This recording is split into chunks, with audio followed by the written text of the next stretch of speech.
Autoline Daily is brought to you by Bridgestone, passion for excellence; Dow Automotive Systems, innovations for clean powertrain solutions; and by Hyundai.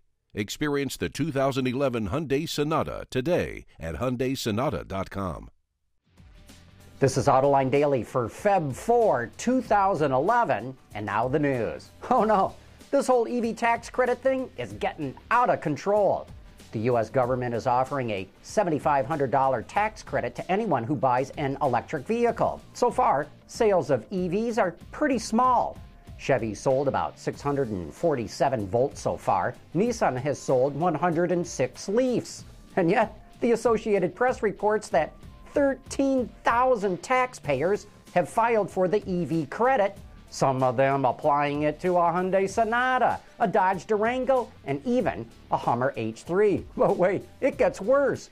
Some of the people filing for the credit were in prison. You heard right. 29 people who are in jail got nearly $50,000 in EV tax credits. And you know, this is what happens when you get the government trying to come up with a scheme to get us to buy the technology it wants instead of letting the market decide. Gives new meaning to green cars.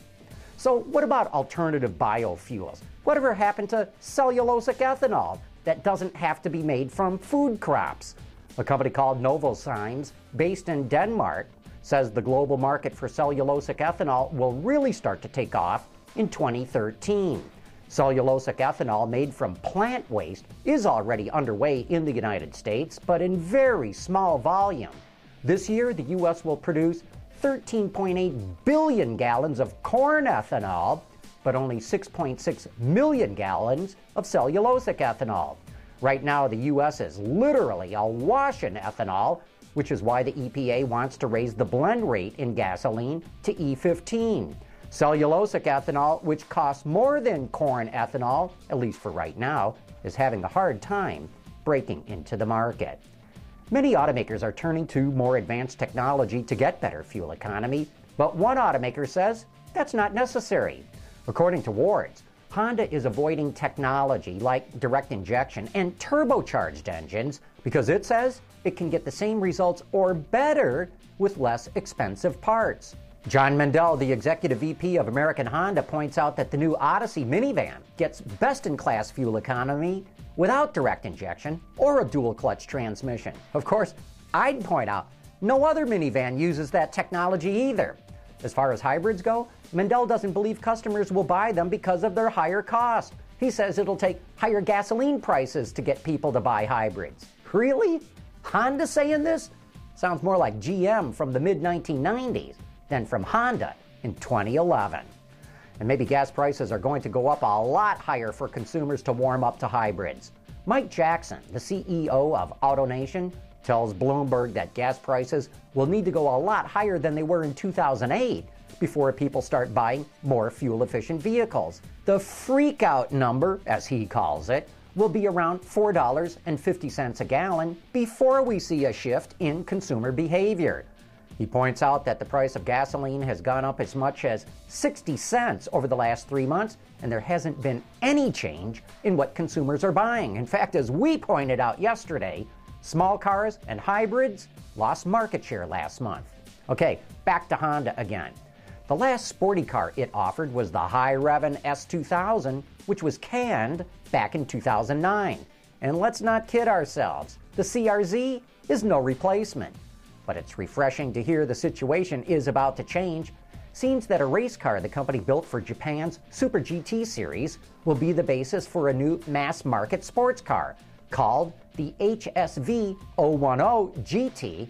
It's powered by a 3.4-liter V8. Yeah, a V8.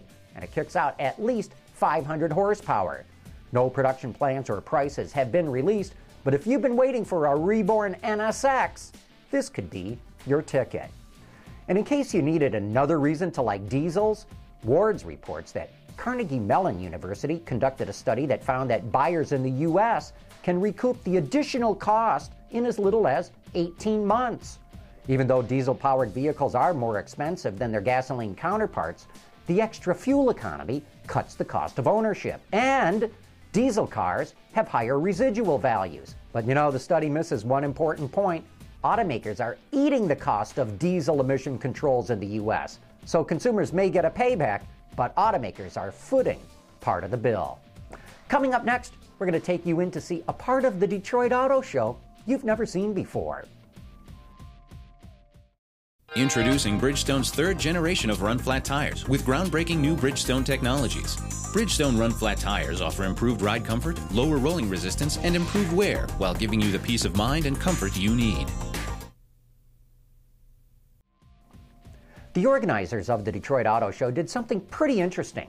They started a small, separate show for super exotic luxury cars, and they did it off-site, not as part of the main auto show. And you could only get in if you were invited, and you only got invited if you had a lot of money. I mean, a real lot of money. They call it the gallery. Autoline was the only media outlet that was invited in and granted full access to everything going on at the gallery. And here's a little taste of what it's all about.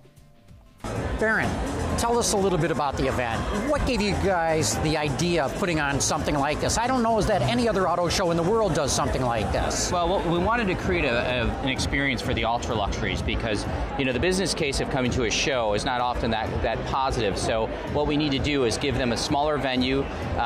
Everybody's kind of even, you know, as far as the display build, and so you can. The cars are the stars at this event. But as opposed to the big show, you know, the big auto show, you've got something very special here. So you're talking about the Lamborghinis, the Porsches, the Ferraris, and the like, being able to really get one-on-one with their customers. Yeah, I mean, they don't have unveilings every year, you know. So so again, we can connect the luxury, ultra luxury manufacturer with luxury car buyers, and we have worked with our partners, American Express, Black Card, and Centurion Card. We work with the MEDC and Local Wealth Management to bring people to Detroit in January to see these beautiful products. So how's it going? What's the reaction that you're hearing? It's fantastic. Every year, this is the third year of the gallery, and it continues to build. We even had Bentley do an unveiling here at the gallery. So again, we're excited that this venue at the MGM helps our customers, you know, get the word out to their guests. You can catch the entire show on our website right now and see a lot more of how these high rollers were wined and dined and entertained. I find it amazing that they were able to get a bunch of wealthy car buyers who could go wherever in the world they wanted to come to Detroit in the dead of winter. Pretty amazing. But that brings us to the end of today's report on the top news in the global automotive industry. Thanks for watching. We'll see you Monday.